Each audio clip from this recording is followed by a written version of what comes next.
de la 49e édition du Grand Prix de France, qui est le plus vieux Grand Prix du championnat du monde, puisque la première édition en a été disputée en 1906 sur le circuit du Mans.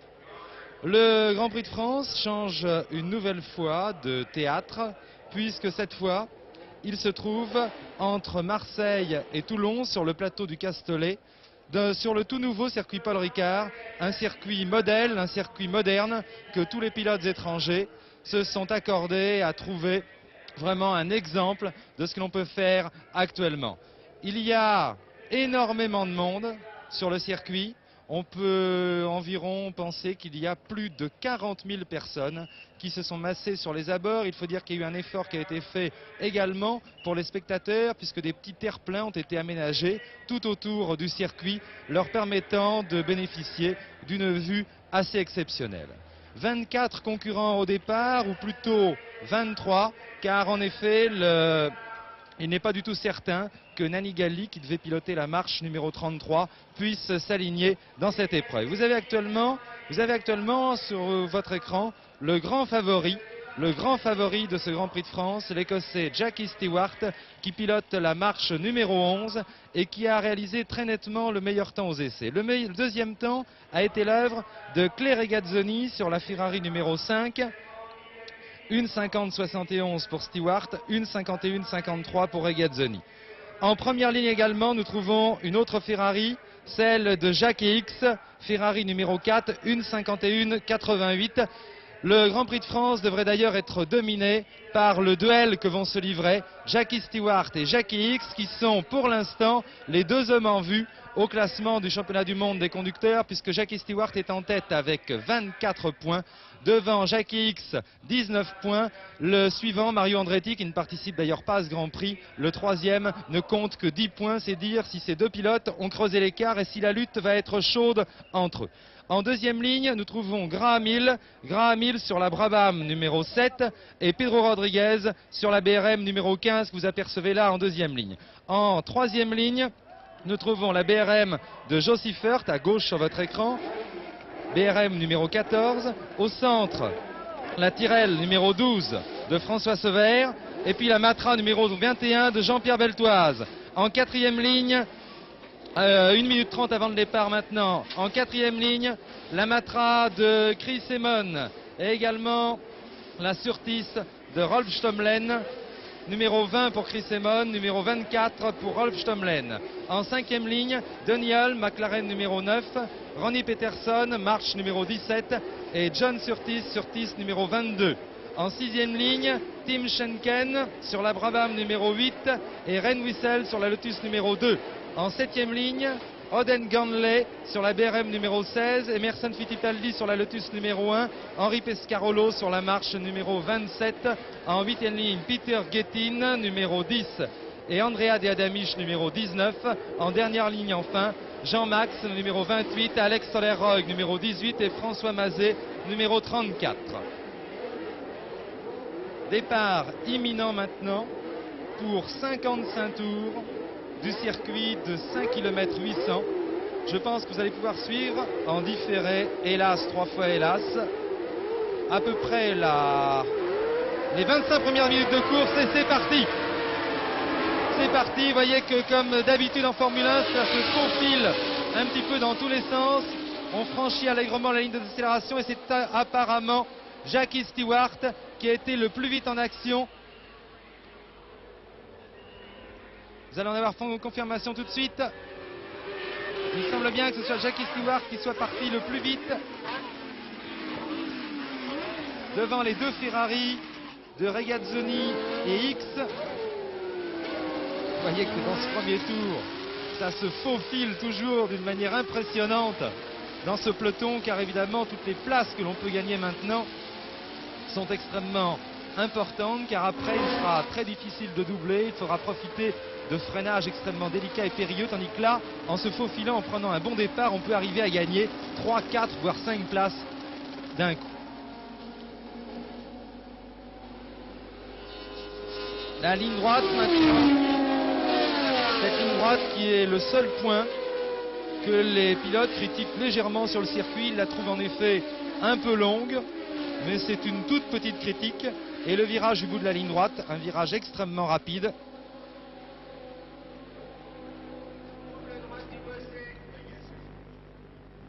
Il me semble que Rodriguez est très bien parti aussi. J'ai vu partir Stewart comme d'habitude très vite. Stewart qui semble d'ailleurs avoir fait le trou. À moins qu'il se soit passé des modifications puisque nous n'avons pas très bien... Voilà, Stewart en tête.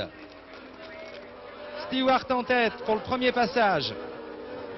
Jackie Stewart sur la tirelle numéro 11 qui, vous le voyez, est muni d'un carénage très particulier. Une Ferrari deuxième. C'est Pedro Rodriguez qui est troisième. Regazzoni. C'est Regazzoni, je pense, qui occupe la deuxième place. Tandis qu'en troisième position, j'ai pointé Pedro Rodriguez. Il me semble que Jean-Pierre Beltoise a pris un départ lui aussi étonnant, puisqu'il est quatrième. Jean-Pierre Beltoise, qui se trouvait sur la troisième ligne, aurait donc pris un excellent départ pour se trouver quatrième. Voilà, c'est cela. Stewart, Regazzoni, Rodriguez, Beltoise, Emon. Puis François Sevère, qui est très bien également, qui est sixième. Tandis que l'on trouve Jackie X qui est en huitième position. Le pauvre Jackie X a donc complètement raté son départ ou a eu un incident quelconque au cours de ce premier tour, puisqu'alors qu'il était en première place sur la grille de départ, il n'est que huitième au premier passage.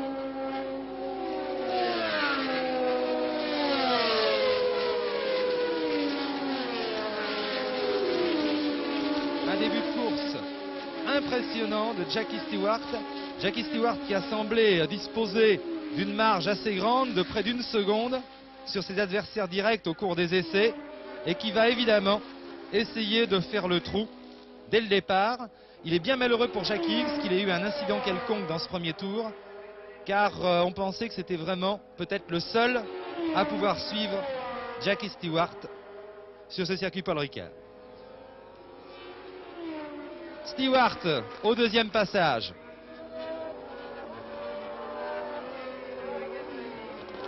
Stewart au deuxième passage. Nous allons essayer de faire un pointage un petit peu plus précis. Stewart qui a déjà environ 2 secondes d'avance sur Regazzoni. Le troisième est Rodriguez, le quatrième Beltoise, le cinquième Emon, le sixième Sevère, le septième Seifert, le huitième Jackie X. Le neuvième, je pense, Denis Holm.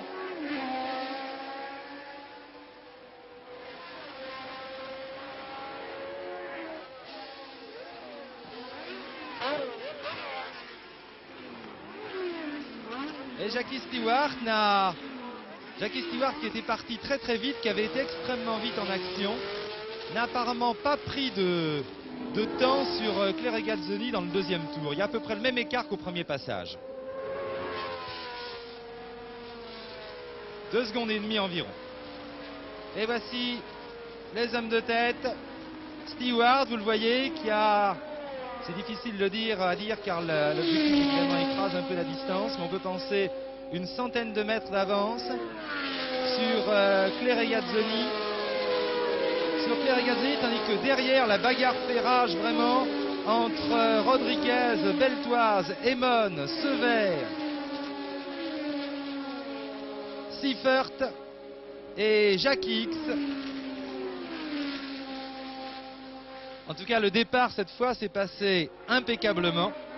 Hier, en effet, il y avait eu quelques petits ennuis car ce circuit Paul Ricard, qui se veut à la pointe du modernisme, on a installé un système lumineux pour donner le départ. Et évidemment, il faut un petit peu d'habitude devant ce nouveau style de départ. C'est un panneau qui se met à clignoter. Et il y a eu un petit cafouillage hier dans la course de Formule 3 et ça a été très malheureux pour Jean-Pierre Jabouille et Claude Bourgoigny qui ont perdu toute leur chance. Voici, vous voyez, le virage qui raccorde sur la ligne droite des tribunes, qu'on appelle le virage du pont. Un virage très spectaculaire car assez glissant. voyez que les concurrents sortent en de vastes dérapages. Ici, c'est la chicane. La chicane avec Jackie Stewart dans ses œuvres. Le virage de l'école, le virage le plus lent du circuit qui se prend en première. Puis le virage de la Sainte-Baume en seconde. On passe la troisième, la quatrième. Pour le virage d'entrée dans la ligne droite. 6 secondes d'avance, l'avance de Jackie Stewart augmente.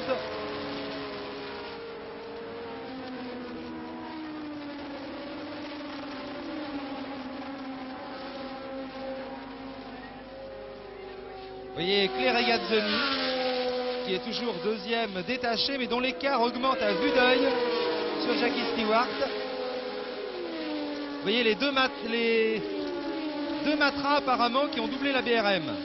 Je dis apparemment car j'en vois pas plus que vous, mais il me semble bien que les deux matras ont dépassé la BRM de Pedro Rodriguez. C'est-à-dire que Beltoise et Emon se trouveraient 3e et 4e. Voilà. Au 4e tour dans les S de Bain d'Or, Jackie Stewart. Jackie Stewart qui augmente vraiment son avance à vue d'œil. Le virage du pont, Stewart. Guy Ligier déclenche son chronomètre. Et effectivement, Claire Regazzoni est deuxième. Beltoise est troisième. Emon quatrième. Et Rodriguez cinquième. Tout le peloton derrière.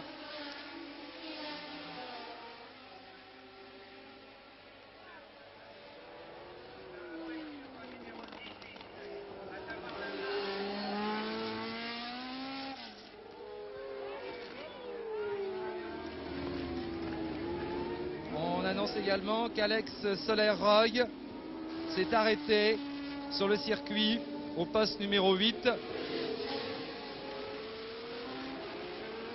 Tout le circuit en effet est divisé en petites portions de 350 mètres. Il y a un poste tous les 350 mètres.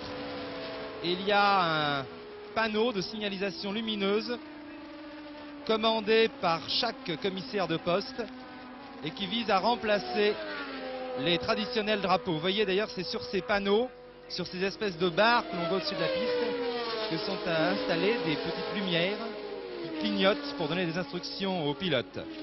Instruction, un concurrent cherche à vous doubler, lumière bleue, ou bien une lumière jaune clignotante, danger sur le circuit, 2 lumières jaunes clignotantes, préparez-vous à vous arrêter, danger grave. Jackie Stewart. Jackie Stewart, un début de course tonitruant, comme on pouvait s'y attendre, comme il en a l'habitude d'ailleurs. Cela est dû à sa connaissance parfaite du circuit, car si la plupart des grandes marques ont maintenant choisi ce circuit qui présente vraiment toutes les garanties possibles en matière de sécurité pour venir effectuer leurs essais, leurs entraînements. Voici Regazzoni maintenant, et nous allons attendre le troisième qui est Jean-Pierre Beltoise. Jean-Pierre Beltoise devant Pedro Rodriguez.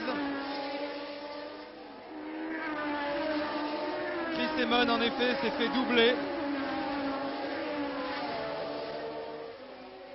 Jackie Stewart, lui, est venu s'entraîner sur ce circuit Paul Ricard, encore plus que tous les autres concurrents, car il faut dire que l'une des grandes forces de l'équipe Tyrrell Stewart, ce sont justement toutes ces heures passées à l'entraînement, à fignoler le moindre détail de la voiture.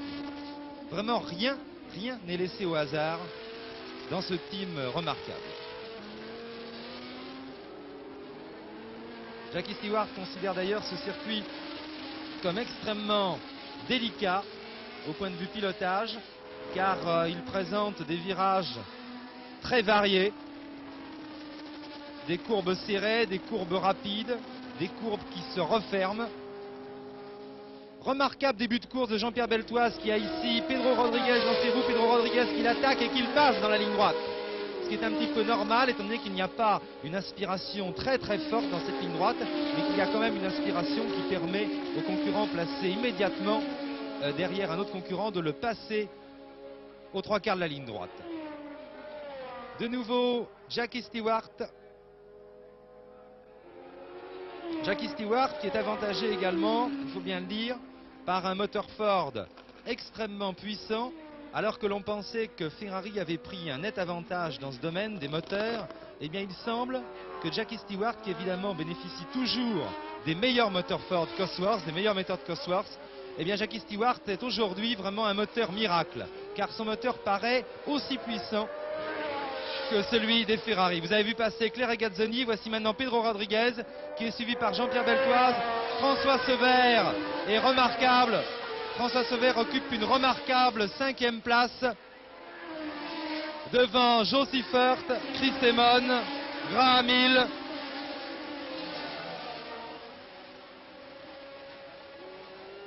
Eh bien, les pilotes français font eux aussi un début de course remarquable dans ce Grand Prix de France. Jean-Pierre Beltoise est à la lutte pour la 3e place avec Pedro Rodriguez. François Sever est 5e. Il confirme vraiment tous les progrès qu'il peut réaliser en ce moment. Il faut dire que son professeur est Jackie Stewart. Vous avez pu voir sans doute au cours de la partie magazine de 24 heures sur la 2 jeudi dernier le reportage que nous avons consacré justement à Jackie Stewart, professeur de François Sever. Il est certain qu'au contact d'un tel professeur, François Sever progresse à chaque sortie. Et Jackie X ne passe plus. Jackie X ennui de moteur depuis le premier tour de la course. Ça, c'est une grosse déception. C'est une grosse déception. Jackie X qui est 2e au championnat du monde, qui était 2e au championnat du monde et qui ne passe plus sur le circuit, perdant ainsi toutes ses chances de marquer des points vraiment capitaux dans cette 5e épreuve du championnat du monde des constructeurs qui compte, vous le savez, 12 épreuves. Rien n'est perdu évidemment pour lui encore pour le titre, mais aujourd'hui c'était une journée importante. Il était revenu en effet à 5 points de Jackie Stewart et tous les points qu'il va perdre aujourd'hui sont extrêmement importants. Remarquez, vous me direz, rien n'est fini, il y a 55 tours à couvrir et Jackie Stewart, s'il est remarquablement parti pour marquer le maximum de points, on n'est pas absolument certain, tout peut arriver dans une course de Formule 1. On peut mener pendant les 90% de la course et être contraint à l'abandon. C'est arrivé bien souvent, hélas. Pedro Rodriguez, net 3e. François Sever a pris la 4e place à Jean-Pierre Beltoise. Chris Amon est 6e maintenant. Il y a une bagarre remarquable là pour la 4e place. Henri Pescarolo, lui, est noyé dans le peloton. Le pauvre Henri ne dispose pas malheureusement d'un matériel comparable à celui de Jean-Pierre Beltoise ou de François Sever. Il dispose d'une marche d'une écurie privée qui est dirigée par le sympathique Frank Williams. Frank Williams est un manager britannique qui est extrêmement dynamique, extrêmement sympathique, extrêmement débrouillard, et il paraîtrait d'ailleurs que la marche ne lui donnant pas entière satisfaction pour son pilote, eh bien, je vous parle au conditionnel, il serait disposé à construire une voiture spécialement pour Henri Pescarolo, exactement comme Ken Tyrrell l'a fait pour Jackie Stewart et François Sever.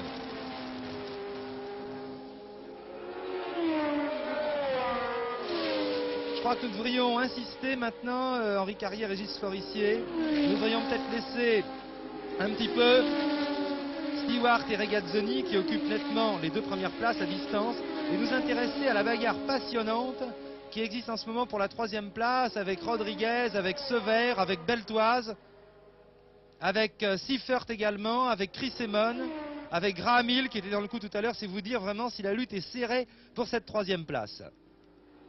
Voilà, Stewart. Nous allons attendre Regazzoni dans ce virage du pont. Vous voyez comme les concurrents sortent en glissade. Voilà Regazzoni et le peloton. Et le peloton avec Rodriguez. Voici Rodriguez. Rodriguez qui s'est un petit peu détaché devant Sever, Beltoise, Seifert, Graham Hill, Chris Amon. Voilà, ce sont tous ces concurrents qui se disputent la 3e place actuellement.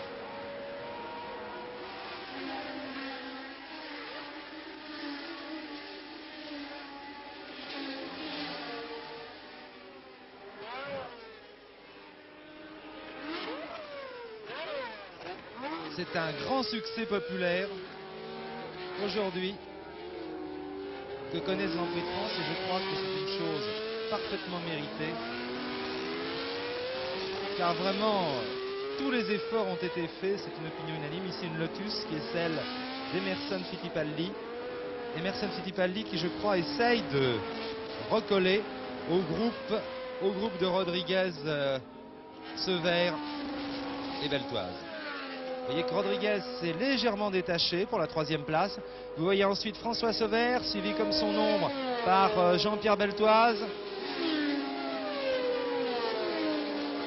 Derrière, c'est Siffert et Graham Hill sur la Brabham BT34. Et puis enfin, Chris Amon qui semble avoir un moteur un petit peu poussif puisqu'il a du mal apparemment à suivre le train. Et puis derrière, c'est Emerson Fittipaldi qui a été un petit peu distancé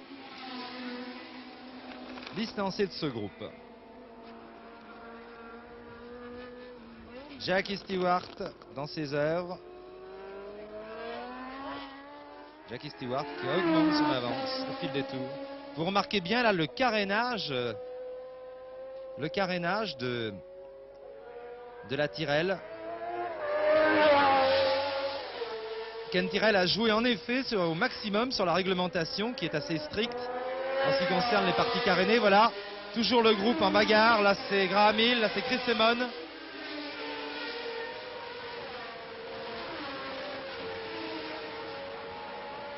Et ce groupe de chasse s'engage dans les S de la Verrerie. Voilà le S de la Verrerie, un virage extrêmement rapide et impressionnant qui se prend en 5e à 240-250 km/h. Où il faut vraiment tenir sa ligne, c'est très très délicat. Et puis la chicane, c'est Regazzoni.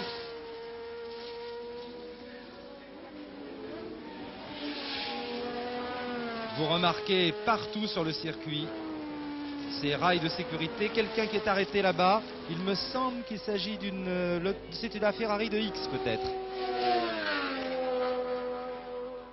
Il me semble que c'est la Ferrari de Jackie X qui est arrêtée là. Mais certainement. Oui, je vous disais, vous remarquez partout les glissières de sécurité, les filets, les grillages de sécurité, les grillages de protection. Il me semble que Beltoise est repassé devant Sever. Vous avez vu en entrant dans cette courbe du bout de la ligne droite, une courbe où les concurrents reprennent la 4e. Il me semble que que Beltoise a repris la 4e place à François Sever.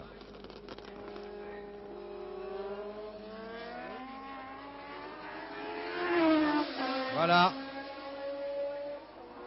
Le 34, c'est François Mazet. François Mazet qui effectue ici ses débuts en Formule 1, tout comme Jean-Max. Mais ils courent tous les deux sur de vieilles marches et leur seule ambition, c'est de figurer ici.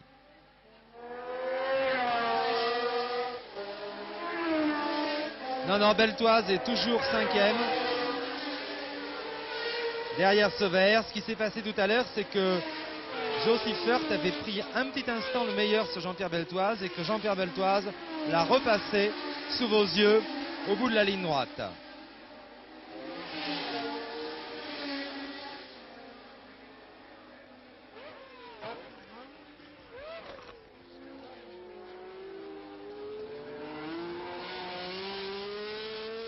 Donc une sécurité parfaite, aussi bien pour les pilotes que pour les spectateurs. Et Jackie Stewart, Dieu sait pourtant si les Britanniques ne sont guère enclins à s'enthousiasmer trop rapidement pour des réalisations qui ne sont pas effectuées chez eux malgré leur célèbre fair play. Eh bien, tous les pilotes britanniques, Jackie Stewart en tête, ne tarissent pas d'éloges pendant ce set. Je le trouve fantastique car il est bien évident que pour un pilote de course à l'heure actuelle, l'élément le plus important de la course automobile, ce n'est pas le risque, c'est le pilotage, c'est le fait de pouvoir se battre avec le maximum de sécurité possible. Regardez un petit peu comme l'entrée de la courbe là est discutée. Et c'est Beltoise, vous voyez, qui s'était fait attaquer par Siffert et par Graham Hill, qui finalement a quand même réussi à garder le meilleur, c'est-à-dire à garder la 5e place. Jean-Max s'arrête à son stand.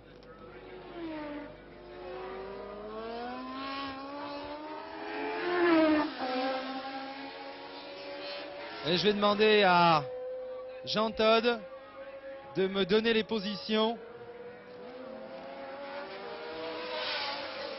Voilà la voiture numéro 12 et celle de François Sevère. François Sevère qui a la chasse en ce moment. Derrière Pedro Rodriguez, François Sevère qui effectue actuellement sa plus belle course de la saison. De même d'ailleurs que Jean-Pierre Beltoise.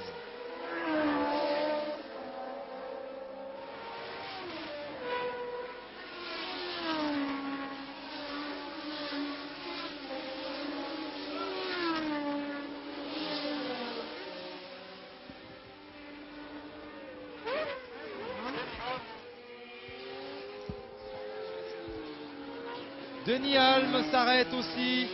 Denis Hulme s'arrête aussi. Je crois que ce Grand Prix va être extrêmement sévère pour les mécaniques, car en effet, il fait terriblement chaud sur le circuit. Et heureusement, la course n'est pas trop longue au point de vue durée. 55 tours, la course devrait durer environ entre 1h30 et 2h moins le quart. Et je pense donc que c'est une bonne résolution qu'ont pris les organisateurs afin de ménager un peu les mécaniques qui par cette chaleur souffrent terriblement dans la ligne droite. Je vais vous donner maintenant les positions telles qu'elles s'établissent au 12e tour de la course et nous reprendrons un petit peu plus tard ensuite. En tête donc Jackie Stewart qui possède une avance d'environ 10 secondes sur Clay Regazzoni qui lui-même est détaché. Ensuite on trouve un groupe avec Pedro Rodriguez, François Sevère, Jean-Pierre Beltoise et puis également Graham Hill, Joe Siffert et Chris Amon. Un peu plus loin on trouve Emerson Fittipaldi, plus loin encore John Surtees et puis John Surtees et puis également Rolf Stomlen, tandis que viennent ensuite Henri Pescarolo, Ronnie Peterson, Peter Gettin, Oden Ganley et Denis Hulme qui vient de s'arrêter. Voici les positions donc au 12e tour de la course.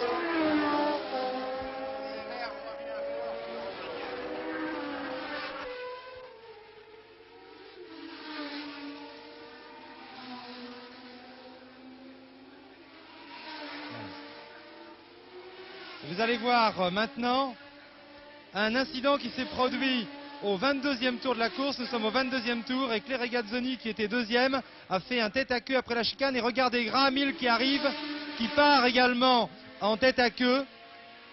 Clay Regazzoni aura sa roue avant faussée dans cet incident. Graham Hill qui occupait la 5e place va devoir s'arrêter lui pour changer une roue.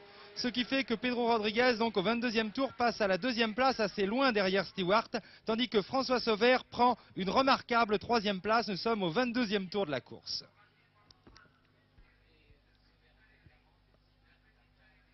Nouveau coup de théâtre, nous sommes au 29e tour, au 29e des 55 tours de la course maintenant, et c'est Pedro Rodriguez.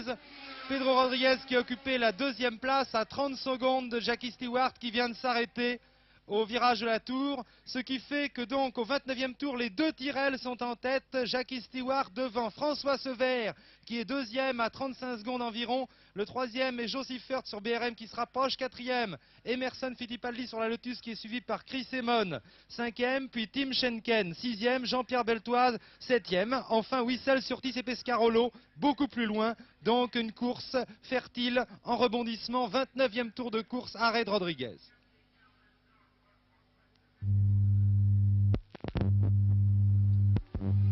Et vous allez voir un nouveau tête à queue du pauvre Graham Hill, juste à l'entrée de la chicane. Décidément, la piste est extrêmement glissante, il y a beaucoup d'huile qui a été répandue sur cette piste. Et cette fois-ci, Graham Hill devra abandonner au 37e tour de la course.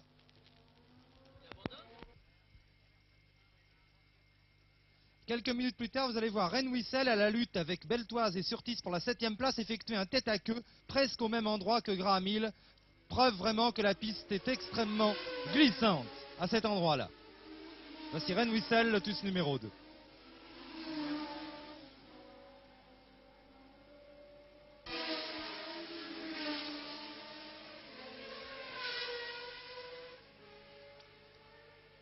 Et puis vous allez voir un tête à queue de Pescarolo dans le virage juste avant les tribunes alors que nous sommes à 10 tours de la fin et qu'Henri Pescarolo à l'issue d'une course splendide, le voici en tête à queue là-bas dans le fond, Henri Pescarolo avait réussi à revenir sur Beltoise et Surtis que vous voyez passer en ce moment 7e et 8e. Henri Pescarolo perd 5-6 secondes seulement dans l'aventure et repart immédiatement à la 10e place.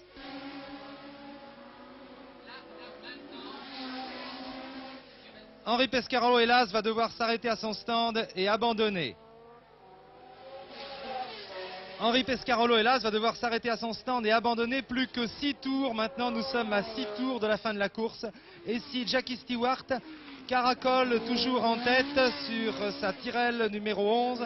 Si Jackie Stewart caracole, il s'est d'ailleurs contenté de maintenir son avantage d'une trentaine de secondes sur François Sever. Eh bien, il ne faut pas croire du tout que la course soit monotone, bien loin de là. Car en effet, derrière, François Sever doit faire face à un retour assez exceptionnel, un retour de Joe Siffert, d'Emerson Fittipaldi, de Tim Schenken et Chris Amon que vous voyez passer lancement. Vous voyez que Chris Amon est 6e, il est un petit peu détaché. Il n'y a plus que quelques secondes d'avance sur ce groupe de chasse pour François Sever que vous voyez ici et qui occupe la 2e place donc à 6 tours de l'arrivée. Il faut dire que François Sever réagit extrêmement bien, Guy Ligier, devant cette attaque très très violente. Mais on peut dire que Siffert d'une part et puis surtout Fittipaldi et Schenken ont opéré un retour extraordinaire. Est-ce que vous pensez que Sever va pouvoir résister ? Je pense que Sever va résister très certainement. Les Tyrrell aujourd'hui sont vraiment les meilleures voitures. Je viens des virages, c'est extraordinaire. Les voitures marchent comme une montre et sont extrêmement bien réglées. Et puis ici en Hollande, les Tyrrell et notamment Jackie Stewart étaient désavantagés par leurs pneus sous la pluie. Et bien aujourd'hui, je pense qu'au contraire, les Tyrrell sont avantagés par leur marque de pneumatiques. Voici le groupe de chasse dont je vous parlais. C'est Emerson Fittipaldi qui est en tête de ce groupe de chasse, qui est donc 3e, avec Siffert et Tim Schenken. En tout cas, s'ils ne reviennent pas sur François Sever, il y a une chose certaine, c'est qu'on va assister à une arrivée vraiment extrêmement spectaculaire, à une bagarre extrêmement spectaculaire dans le dernier virage pour la 3e place. La 3e place qui se joue donc, je vous le répète, entre Fittipaldi, Siffert, Schenken et même peut-être Amon qui n'est pas très loin. Sever, fantastique aujourd'hui, en progrès énorme. Sever qui vraiment mériterait cette 2e place qu'il occupe depuis l'abandon de Pedro Rodriguez.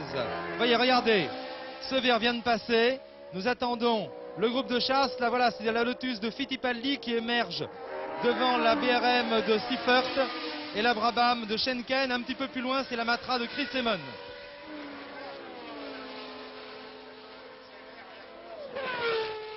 Et le moteur de Sever, me dit Guy Ligier, semble donner quelques signes de lassitude. Ce serait vraiment bien malheureux à 5 tours de la fin maintenant. Et quand je vous disais que la course n'était pas monotone, bien loin de là, car en dehors de cette magnifique bagarre pour la 3e place et peut-être même pour la 2e si le moteur de Sever faiblit, eh bien il y a également une bagarre, une empoignade assez farouche pour la 7e place entre Jean-Pierre Beltoise, John Surtis et Ren Wissel. Là, les voici. C'est Ren Wissel qui est devant Jean-Pierre Beltoise et Ren Surtis. Ce groupe-là bagarre pour la 7e place. Pescarolo avait d'ailleurs recollé à ce groupe tout à l'heure avant d'être contraint à l'abandon. Une fin de course passionnante donc, car si Stewart, qui a dominé ce Grand Prix de la tête et des épaules, se contente depuis la mi-course d'assurer son avantage, tournant vraiment à sa main. Eh bien derrière ce Grand Prix est extrêmement animé.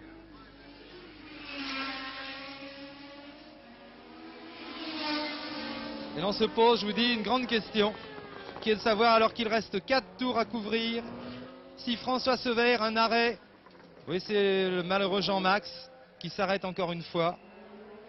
Jean-Max dont la seule ambition est de terminer ce Grand Prix, tout comme son compère François Mazet. Voilà, il y a Guy Ligier qui a collé son oreille à la fenêtre de la petite fourgonnette dans laquelle nous sommes installés. Et il me dit que ses inquiétudes en ce qui concerne le moteur de Sever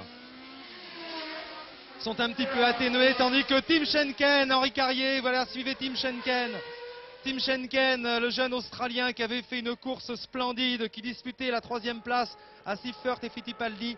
Tim Schenken est contraint de s'arrêter À 3 tours de l'arrivée, regardez, à 4 tours de l'arrivée, le public l'applaudit, un public de connaisseurs, un public extrêmement sportif. Il faut dire que Tim Schenken, tout comme Fittipaldi, tout comme Peterson, tout comme Pescarolo, tout comme Sever, fait partie de cette nouvelle génération de pilotes, des pilotes qui montent et qui sont certainement les vedettes de demain. Tim Schenken pilote l'ancien modèle Brabham, le vieux modèle d'il y a un an. Et vous avez vu les prouesses qu'il arrive à faire avec cette voiture. C'est en plus un garçon extrêmement sympathique. Il lui reste à parler un petit peu mieux le français, mais ça vient petit à petit. Pour l'instant, il ne connaît que des mots qui ne sont pas très très utiles en langue française. Enfin, qui ne sont pas très très utiles dans une conversation à la télévision, en tout cas. Je ne sais pas qui lui a appris ça. Jackie Stewart. Jackie Stewart, sans problème, vraiment une victoire sans problème, alors que Jackie Stewart avait dû vraiment se battre à Barcelone comme à Monaco pour dominer la course. Ici, vraiment, il l'a contrôlé de bout en bout. Il fait d'ailleurs une excellente affaire en ce moment, puisque ce Grand Prix de France est un des Grands Prix les mieux dotés de la saison. Il y a en effet 2,5 millions anciens de prix au premier. Et il y a en plus tout un système de primes pour le pilote qui est en tête au 14e, 28e et 42e tour. Or, comme Stewart n'a pas quitté la tête, il devrait empocher plus de 5 millions d'anciens francs s'il réussit à se maintenir en tête jusqu'à l'arrivée, alors qu'il reste 3 tours. François Sever, toujours deuxième. Les deux Tyrrell en tête. François Sever, attendons voir un petit peu où en sont Fittipaldi, que voici. Fittipaldi qui prend le meilleur maintenant sur le pauvre Seppi Seifert, qui pourtant ne ménage pas ses efforts. Chris Amon, lui double là un concurrent attardé qui est François Mazet.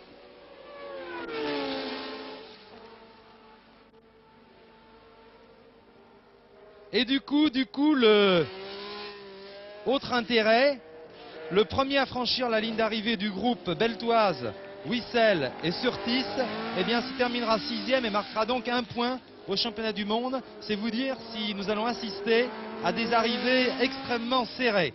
Nous allons voir des empoignades, je pense, très très spectaculaires dans le dernier virage, dans le dernier freinage avant la ligne d'arrivée.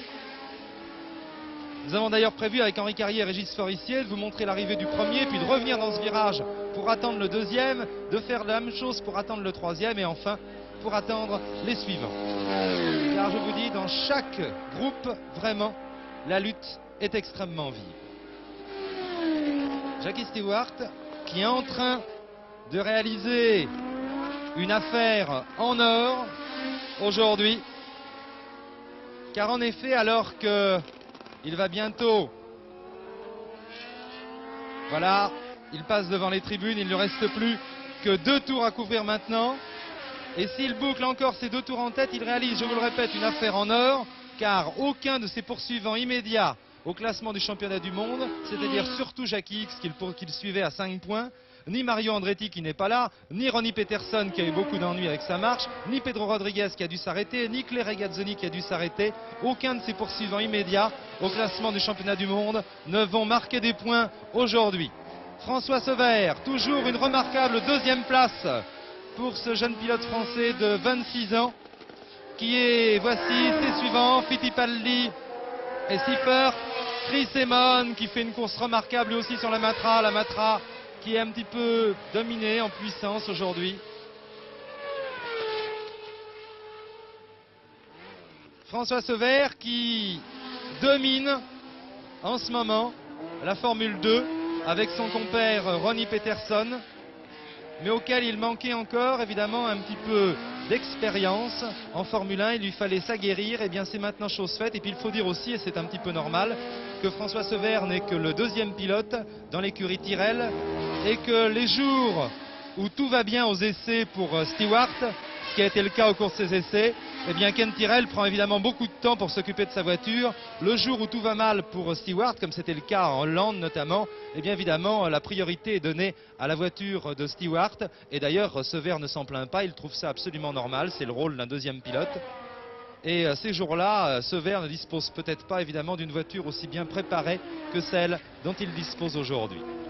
Voilà, Guy Ligier regarde ces images avec un petit peu de nostalgie. Il se souvient du temps où il était le seul Français à s'aligner en Formule 1. C'était en 66 et 67.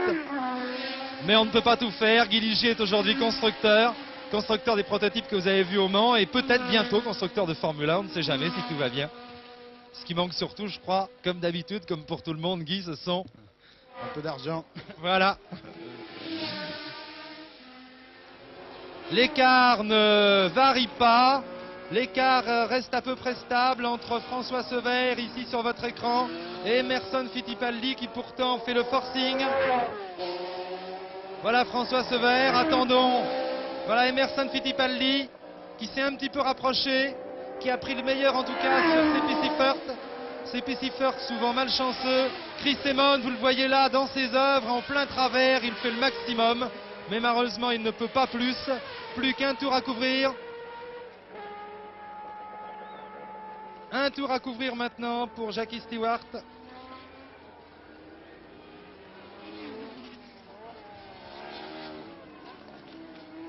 Un tour aussi pour François Sever.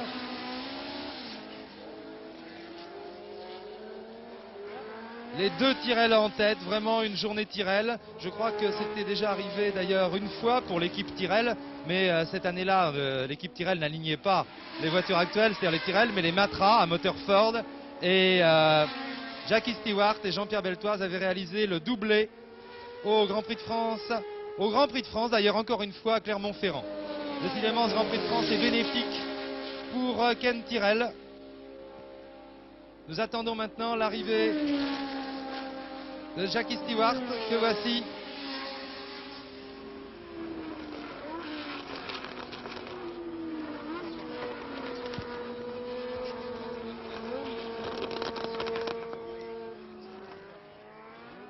Oui, c'est-à-dire que le panneau annonce un tour et vous voyez Jean-Lucas qui fait signe encore un tour. Le panneau annonçait un tour, c'est un petit peu ce qui m'a trompé, mais en fait, maintenant il marque 0. Ça veut dire que Jackie Stewart doit encore couvrir un tour, donc un tour encore pour François Sever. Cela va prolonger le suspense de 2 minutes. 2 minutes un petit peu angoissantes pour les supporters français, mais il faut dire que jusqu'ici, Sever s'est remarquablement comporté. Le voici maintenant, attendons Fittipaldi. Voici Fittipaldi. Fittipaldi, lui aussi un des leaders de la nouvelle vague. Une ascension fulgurante dans le monde de la Formule 1 pour ce jeune Brésilien. Chris Amon qui est passé, toujours 5e. Je pense qu'il va avoir du mal à faire mieux.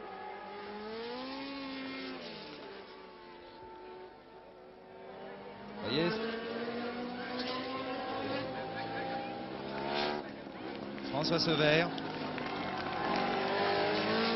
Il n'a pas fait... Attention, je touche du bois en disant ça, il ne faut jamais dire ça. Je préfère ne pas le dire, je le dirai après.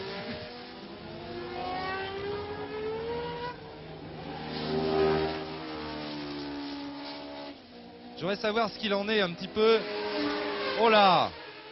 Il y a une fantastique bagarre aussi, Wissel-Beltoise pour la 6e place.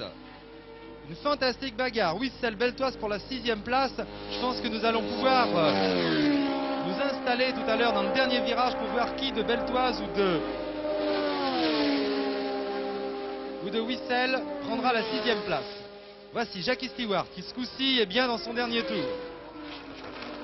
Jackie Stewart qui dans quelques secondes va remporter son 3e Grand Prix de la saison après Barcelone et Monaco. Voilà l'arrivée de Jackie Stewart. Nous restons dans le même cadrage. Jean-Max, vous l'avez vu, qui arrive à terminer la course. Voici François Sever maintenant. François Sever, magnifique 2e. Sa meilleure performance, c'est utile de vous le dire jusqu'à maintenant.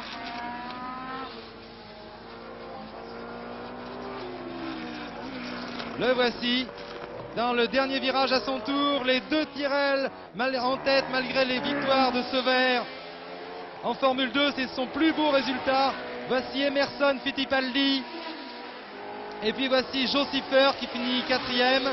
Et puis voici Chris Amon qui termine 5e. Et nous allons maintenant attendre pour savoir. Nous allons revenir peut-être un petit peu en arrière pour voir qui de Wissel ou de Beltoise va marquer 1 point au championnat du monde. Qui de Wissel ou de Beltoise va prendre la 6e place. Ren Wissel sur la Lotus numéro 2. Jean-Pierre Beltoise sur la Matra numéro 21. Les voici. C'est Ren Wissel qui est en tête. C'est Ren Wissel, enfin qui est en tête, qui est 6e. Je pense que Beltoise va tenter le tout pour le tout, mais il aura du mal à passer, c'est pratiquement impossible. Voilà, regardez, il essaye quand même. Oh, un travers à la limite du tête à queue. Jean-Pierre Beltoise finit 7e et Ren Wissel 6e. Je vous rappelle donc maintenant le classement un peu complet que me communiquent Jean Todt et François Gay, qui se sont vraiment relayés pour effectuer un travail fantastique au point de vue chronométrage. En tête, Stewart, 3e victoire de la saison. En 2e position, la 2e Tyrrell, celle de François Sever. François Sever qui aujourd'hui vraiment montre tous les progrès qu'il a effectués. C'est un des espoirs les plus sûrs du sport automobile français. 3e à 35 secondes, Emerson Fittipaldi. 4e, Joe Siffert. 5e, Chris Emon. 6e, Ren Wissel. 7e, Beltoise. 8e, Surtees. 9e à un tour, Peter Gettin. 10e, Ganley. 11e, Stomlen à 2 tours. Jean-Max et François Mazier réalisent leurs ambitions. Ils ont terminé. Henri Pescarolo, malheureusement, après une course magnifique au volant d'une voiture difficile, lui n'a pu terminer. Donc, nouvelle victoire de Stewart qui s'envole au championnat du monde, qui s'envole au classement du championnat du monde, alors qu'il reste 7 grands prix à courir. Et puis, confirmation de François Sever et du très beau comportement aujourd'hui des pilotes français. Prochain Grand Prix, le Grand Prix de Grande-Bretagne, le 17 juillet à Silverstone, un Grand Prix dont nous vous présenterons d'ailleurs les meilleurs extraits dans notre émission Match sur la 2, le jeudi à 21h30 sur la 2e chaîne. C'était Stéphane Collaro qui vous parlait du circuit Paul Ricard sur des images réalisées par Henri Carrier et Régis Forissier avec l'aide de nos stations de Marseille et de Toulon. À vous, Paris.